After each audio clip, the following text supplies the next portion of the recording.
이스라엘 백성들이 시내산에 도착하고 나서 하나님께서는 그들에게 시내산 밑에서 거룩한 백성으로 어떻게 살아가야 될지를 말씀해 주십니다. 우리가 그 말씀을 계속 보고 있는 것입니다. 시내산은 정말 이스라엘 백성에게는 사관학교와 같은 그러한 곳입니다. 훈련받는 그러한 장소죠. 1년 동안 그들을 시내산 밑에서 하나님의 백성으로서 필요한 것이 무엇인지를 모세에게 하나하나 알려주시는 것이 바로 그 시내산 밑에서의 그러한 그 이스라엘 백성들의 그러한 시간이었습니다. 이게 왜 필요할까요? 지금 이스라엘 백성들은 애굽에 몇 년 동안 그 종살이를 하였습니까? 400년의 종살이를 하였습니다. 말이 400년의 종살이지 우리나라가 일본의 그 식민지로서 한 뭐 40년 연하 그 정도 뭐 기간을 보낸 것만도 해도 우리는 크나큰 그 상처로 남고 그러는데 400년 동안 이스라엘 백성들이 애굽의 종으로 한번 있었다라고 해보십시오. 그렇다면 그들의 생각은 어떨까요? 그들의 가치관은 어떠할까요? 그들의 그러한 조상이 아브라함이며 이삭이며 야곱이고 또한 요셉이라고 하는 그 훌륭한 그러한 사람이 이전에 그들의 조상이었다라고 하는 것을 분명히 그들이 듣고 알고 있었음에도 불구하고 그들의 그러한 400년의 삶은 그러한 모든 것들을 다 잃어버리게 했을 것입니다. 우리가 400년 전에 우리로서 한번 생각해 보세요. 400년 전이면 언제입니까? 지금으로부터? 1600년대에 1600년대 그렇죠. 그 1600년대에 도대체 무슨 일이 있었는지 우리가 역사책에서나 배웠지 이게 도대체 무슨 일이 있었는지 기억하십니까? 아십니까? 사실은 그게 이스라엘 백성들에게 무슨 의미가 있었냐라고 질문하게 되면 사실은 그게 이스라엘 백성들에겐 참 오래된 그러한 기억일 뿐이라는 것이죠. 아무리 그 자손들에게 400년 동안 잘 가르쳤어도 그 400년의 기간을 끝나고 났을 때의 이스라엘 백성은 하나님의 백성이기보다는 누구의 백성이었던 게 맞을까요? 바로의 백성이었던 게 맞고 하나님의 그러한 그 백성으로서의 살아가는 그러한 자유를 누리기보다는 애굽의 종으로서 살아가는 것이 그들에게는 훨씬 더 편안합니다. 그게 좋아서가 아니라 꼭 몸에 옷같이 그 삶이 그들에게는 아주 그냥 꽉 딱 맞는 그러한 옷과 같은 그러한 생활이었습니다. 그리고 그러한 이스라엘 백성들을 다시 하나님의 백성으로 재훈련시키시고 준비시키시는 시간이 바로 이 시내산에서의 그러한 시간입니다. 시내산에서의 시간이에요. 무엇을 가지고 그들에게 알려주십니까? 첫 번째는 십계명의 말씀이죠. 그리고 십계명과 함께 알려주시는 그러한 율법의 그러한 규례들입니다. 어떻게 하나님의 백성으로 거룩하게 살아가야 될지, 도덕적인 기준이 무엇인지, 사회적으로는 어떻게 살아가야 될지 그 기준들에 대해서 이 십계명과 그 율법의 그러한 규례들을 통해서 하나하나 알려주세요. 또 하나 이 출애굽기에서 하나님께서 강조하시는 것이 무엇입니까? 성막에 대한 그러한 말씀입니다. 예배하는 백성으로 살아가라는 것이죠. 더 이상 바로의 종으로서 살아가는 예배한다라는 것은 바로의 종으로서 살아가는 것이 아니라 이 바로와 같은 경우는 애굽의 어떠한 존재입니까? 신과 같은 존재예요. 신과 같은 존재 아닙니까? 그 바로의 그러한 그 밑에서 살아가는 백성이 아니라 이제는 하나님의 백성으로서 하나님을 예배하는 거룩한 백성으로 살아가라는 것이 바로 이 출애굽기를 통하여서 하나님이 이스라엘 백성들에게 말씀하시는 아주 귀한 그러한 말씀입니다. 그래서 우리는 이번 한 주 동안은 성막과 제사장의 의복에 대하여서 우리가 말씀을 보았었습니다. 우리 성막에 대한 내용을 우리 쭉 되돌아보게 되면 어떠한 말씀서부터 보았습니까? 성막 안에 있는 그런 언약궤. 네. 그리고 또 그 언약궤의 그 지성소의 언약궤가 있고 나오게 되면 또 무엇이 있습니까? 떡상이 있고 분향단이 있고요. 그 다음에 우리가 또 보았던 것이 무엇입니까? 이 성소가 어떻게 만들어졌는지 그 위에 성막이 무엇으로 만들어졌는지 4겹으로 되어 만들어졌다라고 벽으로 어떻게 세웠는지 이러한 것들을 말씀하여 주셨고요. 그 다음에 이러한 것들을 다 하나님께서 알려주시고 난 다음에 그 다음에 알려주셨던 내용이 무엇입니까?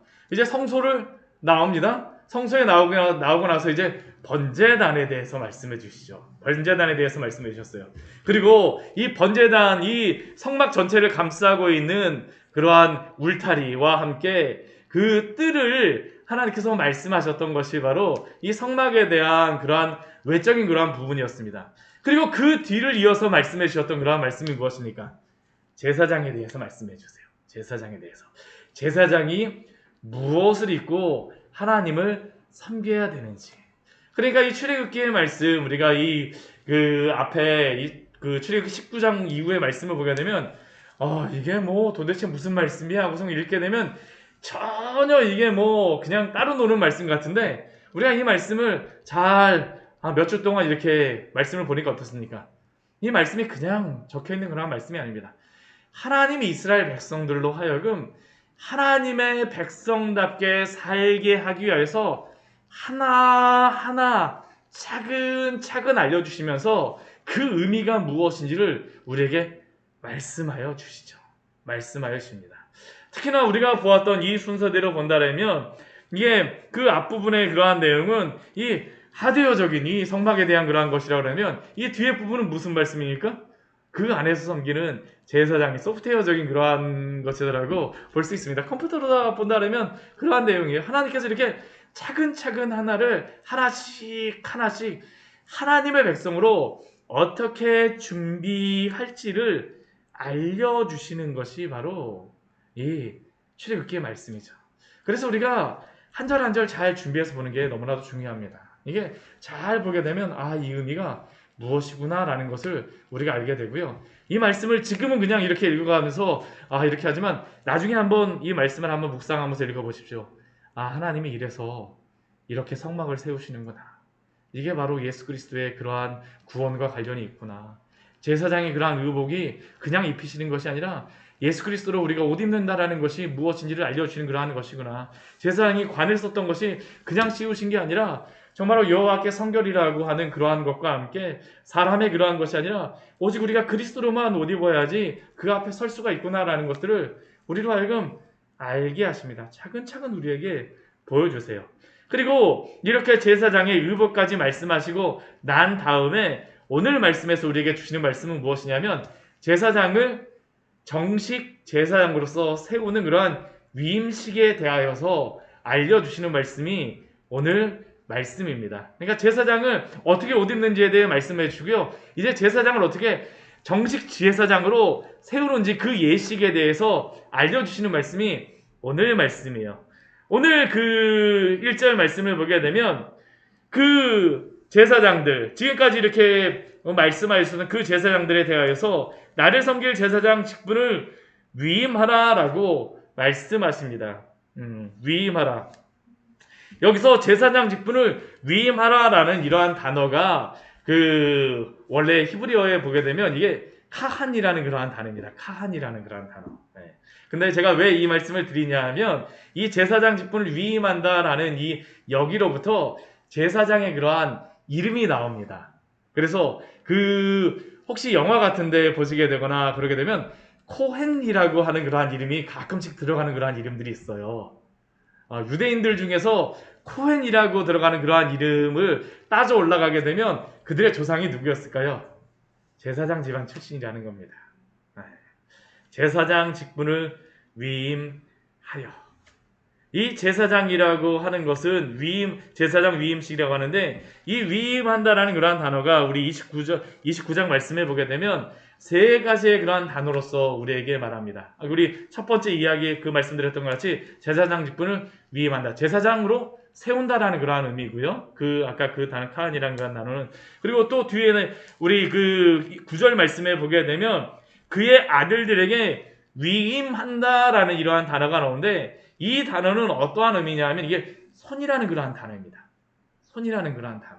그러니까 이 제사장의 직분을 위임한다라는 것이 아들에서 아들로 이어지고 또한 그 제사장을 세울 때에 안수의 그러한 것들이 있을 수도 있다는 것을 우리에게 또한 말씀을 하고요. 또한 그 의미 가운데는 무엇도 있겠습니까? 이 세상에 붙잡았던 그러한 손이 아니라 이제는 무엇을 붙잡는 손이 될까요? 오직 주님만 붙잡는 손이 된다라는 것이죠. 그래서 우리 뒤에 말씀해 보게 되면 그 29장 우리 뒤쪽에 보게 되면 위임식 제사장 위임식을 한다라고 그 위임식 순양이라는 그러한 단어가 나오는데 거기에서 위임식이라고 할 때에는 그 위임식의 의미는 설치한다라는 그런 의미가 있습니다. 설치. 그러니까 이 제사장 위임을 한다라는 그러한 의미는 세상의 다른 것들을 목적으로 살아갔던 그러한 사람이 아니라 더 이상 이 세상을 추구하며 살아가는 사람이 아니라 이제는 어떻습니까? 오직 주님만을 섬기는 사람으로 구별되이 살아가는 사람으로 지정되는 그러한 의식이 바로 이 위임식이라고 할 수 있습니다. 그리고 이 위임식을 할 때에 어떻게 준비해야 되는지 제사를 드려야 되는데 그 제사의 그러한 것들을 우리에게 말씀해 주십니다. 우리도 그 3주년 우리 창립 기념 예배를 드리면서 떡을 우리가 좀 뭐 하려고 하는데 오늘 말씀도 보게 되면 제사장 위임식을 할 때에도 떡을 준비합니다. 근데 세 가지의 다른 떡을 준비해요. 우리 2절 말씀을 보게 되면 어떠한 떡을 준비합니까? 첫 번째는 무교병을 준비합니다. 두 번째는 기름 섞인 무교과자. 세 번째는 기름 바르는 무교전병. 이게 기름 섞인 무교과자하고 기름 바른 무교전병하고 이게 얼마나 차이가 나는지 모르겠습니다. 그런데 이 세 가지가 다른 것이라는 것이죠. 다른 것이라는 겁니다. 그리고 여기에 공통적인 것이 있습니다. 그건 무엇입니까? 무교병을 쓴다는 겁니다. 누룩이 들어가지 않은 그러한 떡을 쓰라는 것이죠. 왜 하나님께서 무교병을 가지고 제사장 위임식을 하라고 말씀하시겠습니까? 누룩이 들어간다는 것은 죄를 의미하기 때문에 이 제사장의 위임식에 거룩한 그러한 이 위임식을 진행할 때에는 무교병으로서 하나님 앞에 드리라라고 말씀하시는 겁니다. 그리고 또 그 뒤에 보게 되면 이 무교병의 그러한 것들만 빵들만 세 가지 종들만 준비하는 게 아닙니다. 또 무엇을 준비합니까? 제물을 준비합니다. 근데 제물을 준비할 때에도 떡도 세 가지를 준비하는 것과 같이 제물도 세 가지를 준비합니다. 그 세 가지가 무엇입니까? 송아지 한 마리와 함께 양 두 마리가 각각 바치게 되어지는데 이 송아지는 무엇을 위해서 드리냐면 속죄제 제물로 드리는 것이고 그 두 양을 드린다는데 한 마리는 번제를 위하여서 드리는 그러한 것이고요. 또 한 마리는 화목제를 위하여서 드리는 것입니다. 우리가 오늘 말씀에서는 속죄제로 드리는 이 송아지와 또한 번제로 드리는 이 양에 대하여서 살펴보게 될 것입니다. 그러니까 제사장 위임식을 한다면 무엇을 하는 겁니까? 준비를 해야 돼요. 이러한 떡과 함께 이 제물을 준비하는 것이 바로 이 준비죠. 그 다음에 이 외적인 그러한 부분이 끝났다면 제사장이 준비해야 되는 그러한 부분들이 있습니다. 첫 번째 준비해야 되는 것이 무엇입니까? 우리 4절 말씀을 보게 되면 아론과 그 아들들을 다 회막문으로 데려다가 물로 씻기라 라고 말씀하십니다. 우리 그 출애굽기나 여기에 말씀해 보게 되면 성소라는 말도 나오고 성막이라는 말도 나오고 또 한 가지가 나오는 그 단어가 무엇이 있냐면 회막이라고 하는 게 나옵니다. 회막. 근데 여기에 회막은 우리가 그 지성소와 또 이 성소가 있는 그 성소를 이야기하는 것입니다.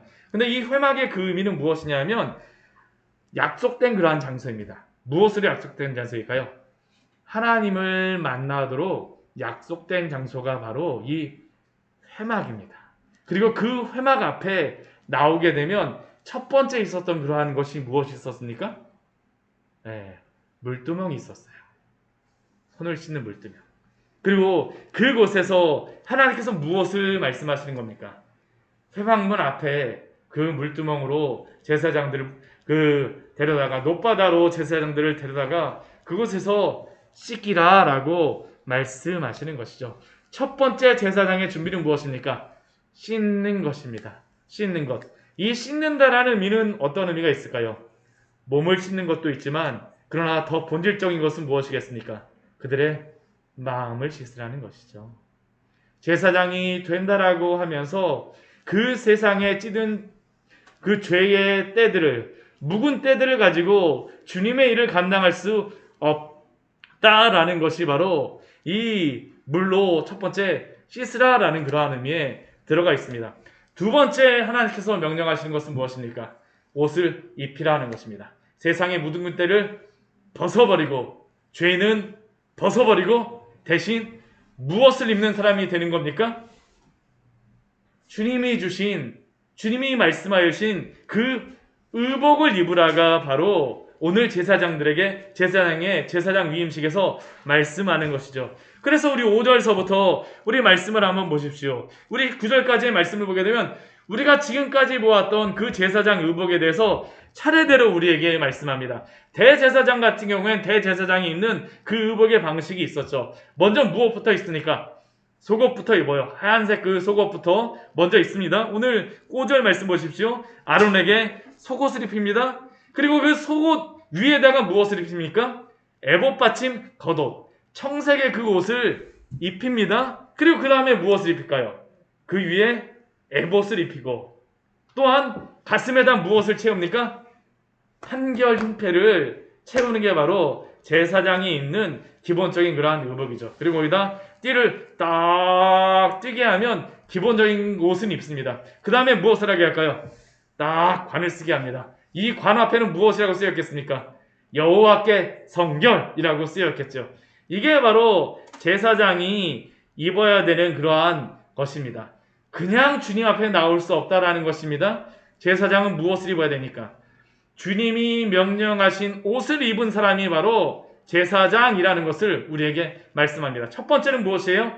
죄를 회개하는 것이고요. 두 번째는요, 주님이 말씀하신 주신 그러한 옷을 입으라가 바로 이 제사장 위임식에서 말씀하시는 중요한 것입니다. 또 세 번째는 무엇입니까? 우리 7절 말씀에 보면 관유를 가져다가 그의 머리에 부어 바르라 라고 말씀하죠. 이 관유라는 것은 무엇을 의미하겠습니까?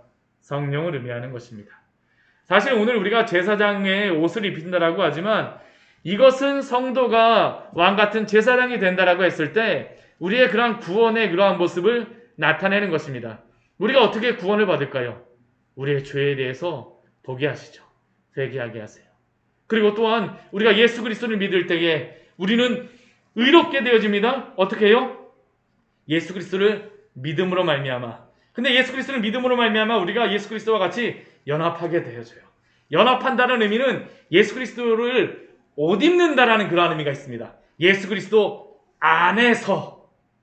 그러니까 제사장들은 옷을 입어야 되죠. 그리고 이렇게 예수 그리스도와 연합된 그러한 성도들에게 하나님이 주시는 게 무엇입니까? 성령의 세례를 주세요. 성령께서 부어주시는 것이죠.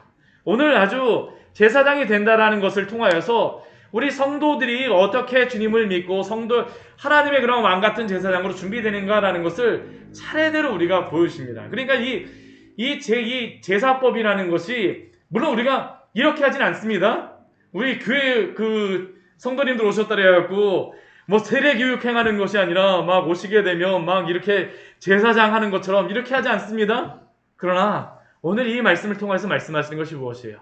우리의 구원에 대해서 말씀하시고 또한 예수 그리스도를 그 믿는 그러한 것들에 대해서 우리에게 말씀하시는 것입니다.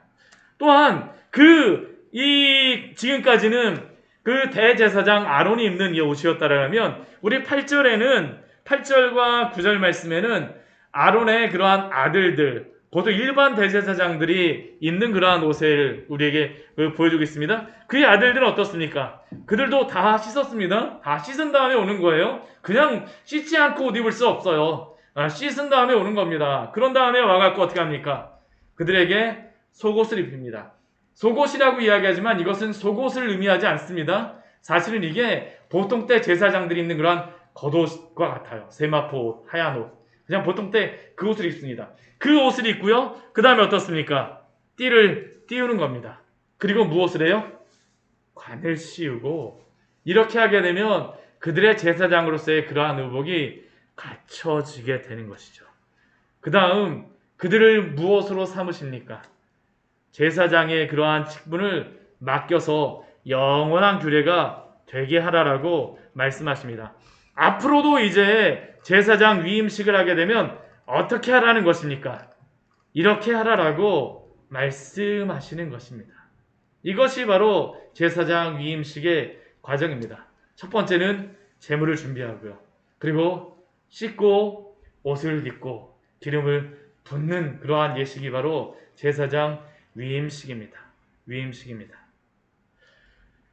그리고 이러한 그것들을 행하고 난 다음에 이제 제사장 자체의 준비는 되어졌습니다. 그 다음에 행하는 것이 무엇일까요? 이제 제사를 드리는 것입니다. 제사법. 제사법에서도 하나님께서 오늘 우리에게 주시는 그러한 은혜가 있어요. 한번 오늘 말씀을 한번 잘 보십시오.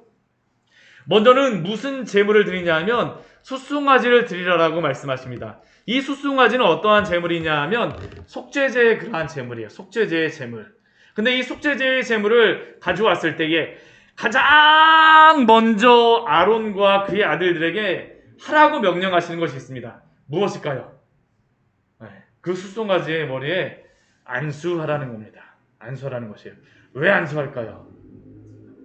제가 예전에 성경 공부할 때 왜 안수할까요? 이렇게 하면서 그 권사님들 여러 분 계시고 막 그 중직자들도 모여있는 그런 성경 공부였었는데 막 하다 보니까 어떤 분이 막 웃으시면서 말씀하시는데 목사님 혹시 명복 빌어주려고 그러는 거 아니에요? 그렇게 말씀을 하시는데 왜냐하면 그 동물이 이렇게 제사를 하려고 그러면 미안한 마음이 있잖아요. 그렇죠? 그래갖고 혹시 그것 때문에 불쌍하니까 그거 안수기도 해주는 거 아니냐라고 그분이 그렇게 말씀하시는데 그렇지 않습니다. 알지 못하면 우리가 이거를 제대로 성경의 말씀 아무리 읽어도 이것을 제대로 알지 못하면 그 의미가 우리에게 은혜가 되어질 않아요. 왜 안수할까요? 아론과 그의 아들들의 죄를 다 이 숫송아지에게 전가하는 것입니다. 나의 그러한 모든 죄를, 나의 아들들의 모든 죄를 이 숫송아지가 다 지고 죽는 것이 바로 이 제물의 의미입니다. 그거를 하기 위해서 지금 아론과 그의 아들들에게 송아지의 머리에 안수하라고 말씀하시죠. 그리고 이 안수를 하고 나서 무엇을 하냐면 이 송아지를 잡습니다. 잡고 나면 그 다음 어떻게 할까요? 그 피를 손가락에 가져다가 뿔들에 바릅니다. 제단 뿔에 발라요. 그리고 그 피 전부를 제단 밑에 다 쏟습니다. 다 쏟아요. 그리고 하나님 앞에 바치는 그러한 제물이 있습니다. 무엇을 바칠까요? 그 제물에. 우리는 제물을 바친다면 전부를 다 드린다라고 막 생각을 하잖아요. 그렇지 않습니다. 이 속죄제 제물 같은 경우에는 드리는 그러한 부분이 있어요. 우리 13절 말씀에 보게 되면 그것이 나오는데 내장에 덮인 모든 기름. 하나님께서 기름을 우리 건강이 안 좋아서 그런지 몰라도 하나님이 기름은 하나님께 바치라고 말씀하세요. 그리고 간 위에 있는 꺼풀, 그러니까 내장에 있는 여러 가지 것들, 그러한 기름들을 다 바치라고 말씀하시죠. 또 무엇을 바치라고 말씀하십니까? 두 콩팥을 바치라고 말씀하십니다. 기름과 콩팥과 피를 하나님 앞에 바치는 것이죠. 그렇다면 나머지 것들은 어떻게 할까요? 우리 14절 말씀 보게 되면 그 나머지 숫수의 고기와 가죽과 똥은 짐 밖으로 다 끄집어내고 불사르는 것이 바로 이 속죄제의 제물입니다. 왜 이 고기와 가죽과 똥은 짐 밖으로 다 불사를까요? 지저분하기 때문입니다. 죄의 모습을 가졌기 때문이에요. 그 번제에서 태우기에도 너무나 지저분하다라고 생각하기 때문에 지금 이것은 짐 밖으로 나간다는 것은 영문 밖, 이스라엘 백성들이 머물지 않는 그 먼 곳으로 가져가고 태우는 것이 바로 이 숫수의 고기와 가죽과 똥입니다. 왜냐하면 그 죄를 다 지고 이 소를 내보내는 것입니다. 내보내는 것이. 이게 바로 속죄제의 제물입니다. 두 번째 우리 제물을 바치도록 하시죠. 그 두 번째 제물은 무엇입니까? 순양 한 마리를 바치라고 말씀하세요. 근데 이번에 순양을 바칠 때에도 동일하게 하는 것이 있습니다. 무엇을 할까요? 머리에 안수합니다. 복 내려주는 거 아닙니다. 우리의 죄를 위해서 너가 죽으라는 것입니다. 그리고 이 번제 같은 경우는 한 가지 특징이 있어요. 그 제물 중에서, 제사 중에서 가장 비싼 제사, 가장 비싼 제사가, 가장 시간이 많이 드는 제사가 어떠한 제사일까요? 번제입니다. 번제예요. 왜냐하면 나머지 제사 같은 경우에는 그 하나님께 드리는 것은 뭐 기름과 뭐 콩팥과 그러한 피만 드리고 나머지 것들은 대부분 어떻게 할까요? 사람들이 가져가는 겁니다. 가죽 같은 겁니다. 근데 이 번제 같은 경우 어떻게 할까요? 다 하나님이 다 받으세요. 다 받으십니다. 그리고 이것이 다 탈 때까지 드리는 것이 바로 이 번제의 제사입니다. 보통 이스라엘 백성들은 이 때뿐만 아니라 상번제를 드립니다. 아침에 한번 드리고 저녁 때 한번 제사를 드려요. 그러니까 아침에 제사 드리는 게 다 드리는 게 끝날 때쯤 무엇을 드릴 때가 됐을까요? 저녁 번제 제사가 되는 겁니다. 하루 종일 하나님 앞에 예배 드리는 그런 삶들을 이스라엘 백성들이 살아갔던 것이죠. 우리가 새벽 예배 드리고 이렇게 예배가 많다고요? 아니요. 하나님을 예배하는 백성들은 하나님을 항상 예배하기를 원하십니다. 하나님이 이렇게 말씀하여 주셨어요. 그리고 이 제사장 위임식 때에도 그 번제로서 순양 전부를 다 불살하라고 말씀하시죠. 그것이 무엇입니까? 번제라고 말씀하십니다. 그리고 그것을 무엇이라고 말씀하시냐면 이는 향기로운 냄새라라고 말씀하시죠. 그것들이 하루 종일 타오르면서 나는 그러한 냄새를 하나님이 기쁘게 받으시겠다라는 것이 바로 번제의 의미입니다. 그래서 번제는 우리를 전체를 다 드리는 겁니다. 그리고 이것은 무엇에 드립니까? 불로 다 드리는 거기 때문에 화제라고도 말씀합니다. 우리 성경을 보다 보면 속죄제, 번제 뭐 이렇게 나오니까 화제도 또 다른 그러한 제사의 하나겠구나라고 생각하지만 그 다른 제사가 아닙니다. 이 화제라고 하는 것은 제사를 드리는 방식을 이야기하는 겁니다. 제사를 드리는 그러한 방식이고 보통 이러한 그 제사를 드리는 방식이 여러 가지가 있어요. 제물을 가지고 이렇게 막 흔드는 것을 요제라고 합니다. 막 흔드는 것을 요제라고 하고요. 제물을 손으로 쭉 들어 올리는 것이 이게 거제라고 이야기를 하고 또 이 포도주와 같이 액체로 된 것을 하나님 앞에 부어드리는 것을 전제라고 말을 합니다. 그래서 사도 바울이 자신이 마지막에 그러한 목숨을 다가왔을 때 나의 생명을 포도주와 같이 하나님 앞에 전제로 드리겠다라는 것은 바로 이 전제의 그러한 것을 이야기하는 것이죠. 액체를 하나님 앞에 이렇게 다 드리는 것입니다. 나의 생명을 다 주님께 드리겠다는 그러한 의미였습니다. 이것이 바로 오늘 위임식에서 진행되어지는 그러한 내용입니다. 이제 그 뒤에 보게 되면 이제 화목제의 내용들과 또 여러 가지의 것들이 나오지만 그럼 오늘 우리가 말씀을 통하여서 우리가 좀 몇 가지를 집중해서 살펴보기를 원하는데 오늘 말씀을 통하여 우리가 발견할 수 있는 중요한 그러한 것이 무엇입니까? 첫 번째는 이 제사장 위임식에 그 제사장으로 세워지는 이 제사장들은 그들이 자원함으로 제사장이 된 것이 아니라 하나님의 택하심으로 세워진 사람들이라는 것을 기억하십시오. 제사장은 자신이 제사장이 되고 싶다라고 해서 될 수 있는 사람들이 아닙니다. 제사장의 직분은 지원하는 것이 아니라 하나님이 아론의 집안을 택하심으로 말미암아 그들을 제사장의 집안으로 세우셨습니다. 그리고 이것은 우리의 영원한 대제사장이신 예수님을 하나님께서 벌써 만세 전에 우리를 구원하실 대제사장으로 택하시고 구분하셨음을 우리에게 말씀하심을 기억하시기 바랍니다. 우리가 구별돼서 구원되어 받았다는 것만을 생각하지만 먼저 우리가 구원받기 위해서는 무엇이 필요합니까? 하나님이 구별하신 영원한 제사장이 있다는 것을 기억하십시오. 그분이 누구십니까? 예수 그리스도입니다.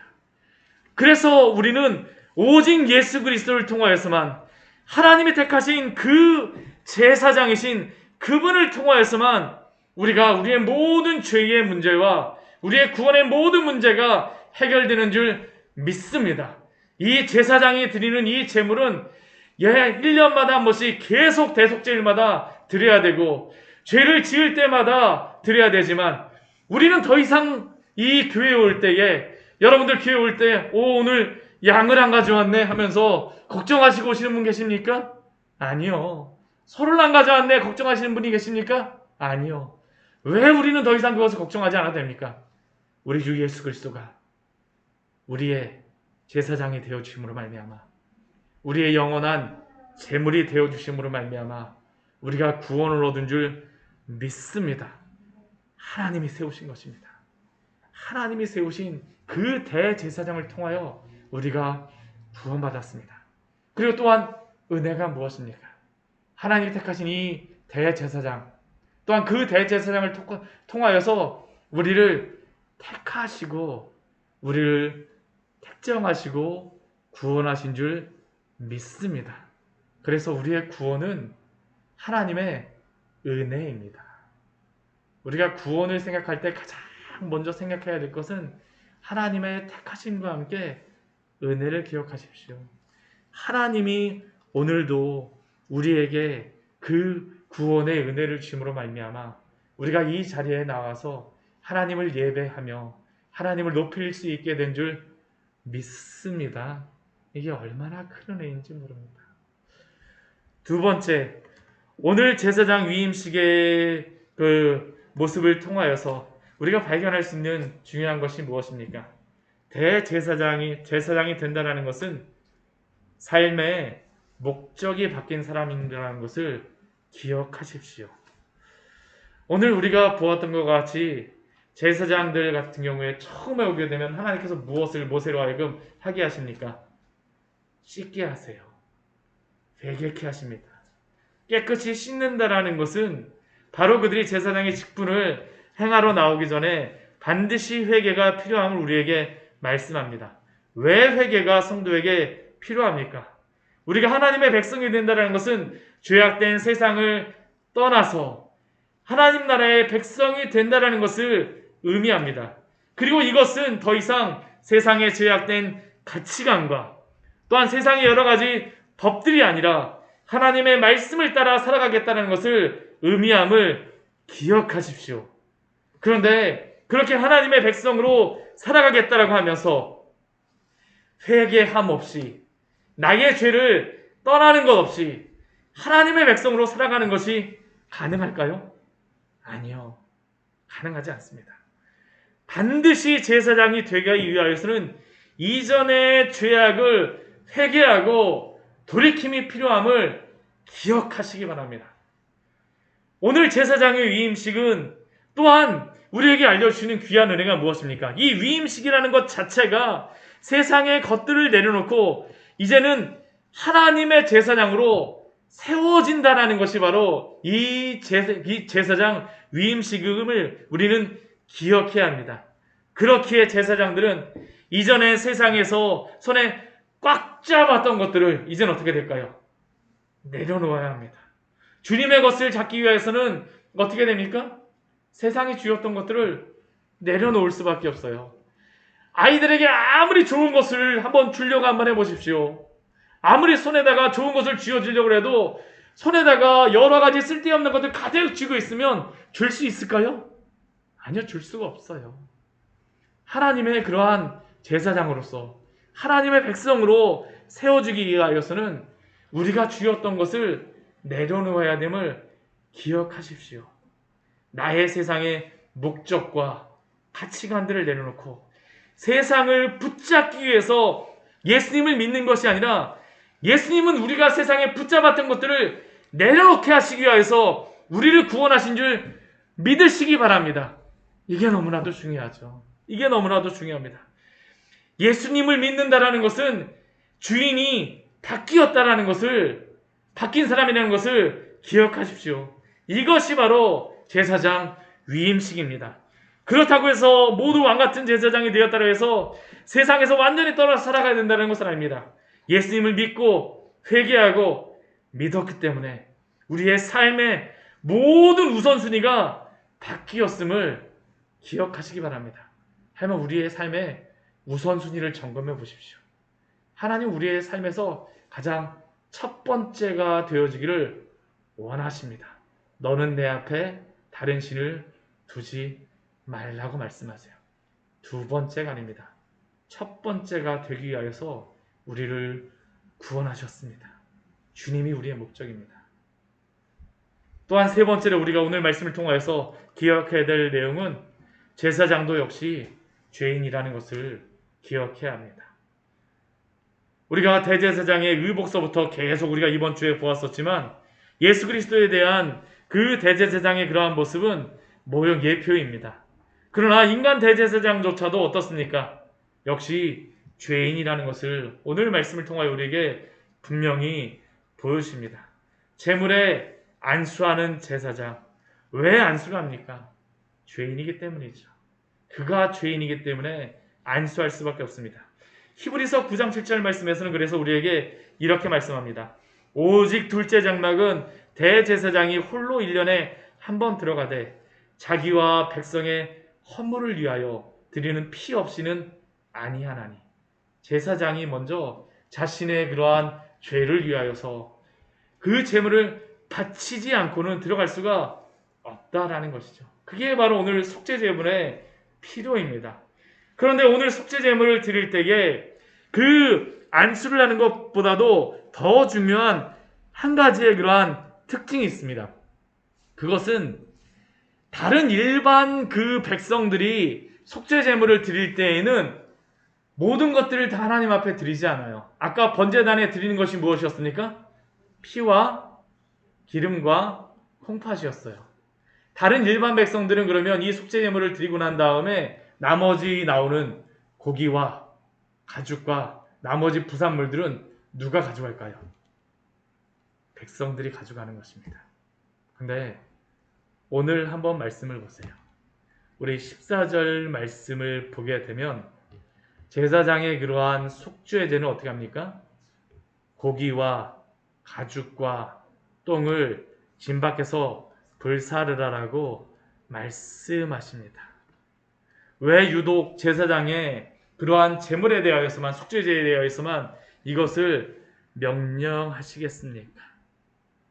제사장의 죄가 더 심각하게 보신다는 것을 의미하지만 또 더 중요한 이유는 이 영문 밖으로 나가는 이 제물이 바로 예수 그리스도를 의미하기 때문임을 기억하십시오.